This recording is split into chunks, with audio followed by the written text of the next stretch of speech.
Quels sont les objectifs de guerre? Bon, ceux de Poutine sont relativement simples, d'après moi. Alors, il y a le Poutine idéologue et le Poutine géopolitique. Le Poutine géopolitique, il dit l'Ukraine c'est trop près de Moscou, il faut qu'on éloigne l'OTAN. Si l'OTAN arrive là, ils vont installer des missiles et pointer sur le cœur de notre nation. Ok, on regarde une carte, c'est pas mal. Comme un jeu de société, c'est très proche, oui. Ok, ça c'est sa géopolitique. Bien. Et son idéologie, tout à fait autre chose. Là, il revient à la Grande Russie. On nous arrache nos frères. C'est Zbigniew Brzezinski, qui fut un court moment le secrétaire d'État du grand Jimmy Carter, imaginez, et qui a fait le Mein Kampf des Américains. Donc on vous sort à chaque fois The Grand Game, le livre, tout est là-dedans, c'est horrible, c'est terrible. Et là-dedans, c'est vrai qu'il y a marqué que l'Ukraine, c'est pas grand-chose, il faut le séparer de la Russie. Ensuite, il a changé d'avis, Brzezinski. Donc en fait, la partie idéologique est très très forte, très très forte. Il y a des russophones, ils m'appartiennent et je dois venir les aider. Entre parenthèses, ils peuvent venir les aider en Estonie et en Lettonie et au Kazakhstan. C'est assez extensible. Donc voilà, ça c'est ces deux buts de guerre. Et stratégiquement, il a dit qu'il fallait renverser le régime. Puis maintenant, il dit qu'il faut reconstituer le Donbass. Bon. Donc il change, il met 4 fers au feu et il joue avec. Ce qui n'est pas vraiment bête, en fait.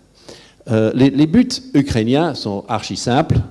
Reprendre le maximum, et s'ils peuvent aller jusqu'à Sébastopol, ils le feront. Moi, j'ai un doute gigantesque sur leur capacité de le faire. Je crois qu'ils s'arrêteront à la Crimée. Et le Donbass, eh bien, Dieu décidera par les armes. Et là, ils s'arrêteront. Ils ne vont pas rentrer à Rostov-sur-le-Don. Ils ne vont pas toucher à la Russie une seule seconde. Quant aux anglo-saxons, alors moi, ça a toujours fait rire les anglo-saxons parce que j'imagine que c'est les États-Unis plus l'Angleterre. Pour moi, c'est les anglo-américains. Les Canadiens, un petit peu. Vous savez que le Canada, c'est un grand pays ukrainien. Winnipeg, c'est un quart ukrainien. Il n'y a jamais un gouvernement canadien sans un Ukrainien dedans qui se revendique ukrainien. Donc, Chicago aussi, c'est une grande ville, et New York même. Donc, pour les Américains, le but de guerre, alors il y a les néoconservateurs qui veulent taper sur la Russie, mais ils ne sont pas tellement en vogue actuellement. Et le but, c'était de ne pas se prendre une raclée, en gros. De ne pas voir tout ce qu'on voulait protéger disparaître. Parce que le fait de ne pas prendre l'Ukraine dans l'OTAN, les Américains n'ont pas fait un lobbying super fort. Et surtout les autres alliés n'en voulaient vraiment pas, parce qu'ils se disaient l'Ukraine dans l'OTAN égale attaque russe. Bon. Mais maintenant qu'il y a l'attaque russe, ça ne sert à rien de dire ça. Donc leur but, c'est d'expulser au maximum et de punir la Russie. Ça fait partie du deal.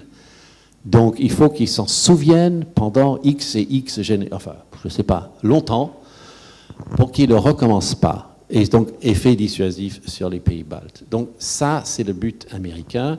Et les autres membres de l'OTAN, je file là-dessus, eh bien, juste, ils ont peur pour eux-mêmes, donc ils participent à la sécurité collective avancée. C'est juste un pas au-delà d'eux-mêmes.